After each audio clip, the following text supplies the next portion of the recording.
Bonjour et bienvenue. Aujourd'hui, on plonge au cœur même du vivant pour explorer son unité la plus fondamentale, la cellule.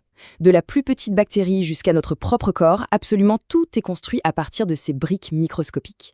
Alors, c'est parti, le voyage au centre de ce qui nous constitue commence maintenant. On se pose tous parfois des questions existentielles. Et si la réponse à l'une des plus grandes «Quel est le secret de la vie?» se trouvait en fait à une échelle complètement invisible à l'œil nu? C'est exactement là qu'on va aller chercher. Bon, première étape. Pourquoi est-ce qu'on s'intéresse tant à la cellule? Eh bien, c'est simple. Pour comprendre comment la vie fonctionne, que ce soit la santé ou la maladie, il faut d'abord comprendre cette unité de base. C'est elle, en quelque sorte, qui établit les règles du jeu. C'est donc le rôle de la biologie cellulaire. Décortiquer la cellule sous toutes ses coutures. On ne regarde pas juste sa forme, non. On cherche à comprendre comment elle marche, comment elle communique avec ses voisines et comment elle se reproduit. C'est un domaine vraiment au carrefour de tout, entre la génétique, qui lit le code, et la médecine, qui cherche à réparer ce qui ne va pas.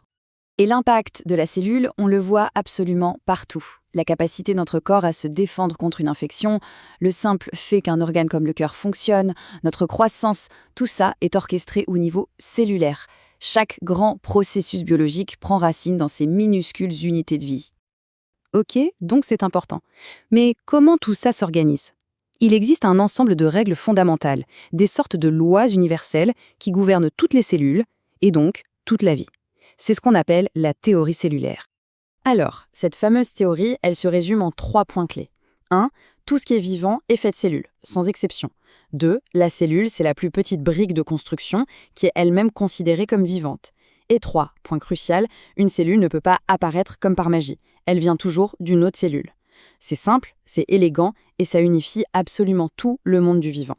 Maintenant qu'on a les règles du jeu, voyons un peu les joueurs. Dans le grand livre de la vie, on pourrait s'attendre à des milliers de modèles différents à la base. Mais en réalité, il n'y en a que deux. Deux grands empires qui se partagent la totalité du monde vivant. Et voilà la différence fondamentale. D'un côté, on a les prokaryotes, simples, petites, comme les bactéries. Leur ADN flotte librement à l'intérieur, c'est efficace. De l'autre, les eucaryotes. Là, on change de catégorie. Elles sont plus grandes, plus complexes. Leur atout majeur, un noyau qui agit comme un coffre-fort pour protéger l'ADN.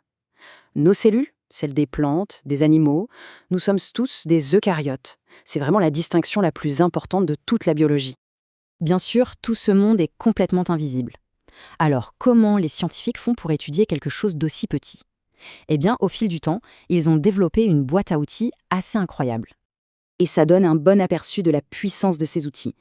Le microscope classique donne une vue d'ensemble. La culture cellulaire permet de les faire grandir en laboratoire pour les observer en direct. Les techniques de coloration, c'est un peu comme utiliser des surligneurs pour illuminer des parties spécifiques. Et la biologie moléculaire, elle, nous permet carrément de lire le code génétique. Chaque outil nous a ouvert une nouvelle fenêtre sur ce monde invisible. On arrive à la fin de notre exploration. C'est le moment de rassembler toutes les pièces du puzzle et de voir ce qu'il faut retenir de tout ça. S'il ne fallait retenir qu'une seule et unique phrase, ce serait celle-ci. C'est le pilier sur lequel repose toute la biologie moderne.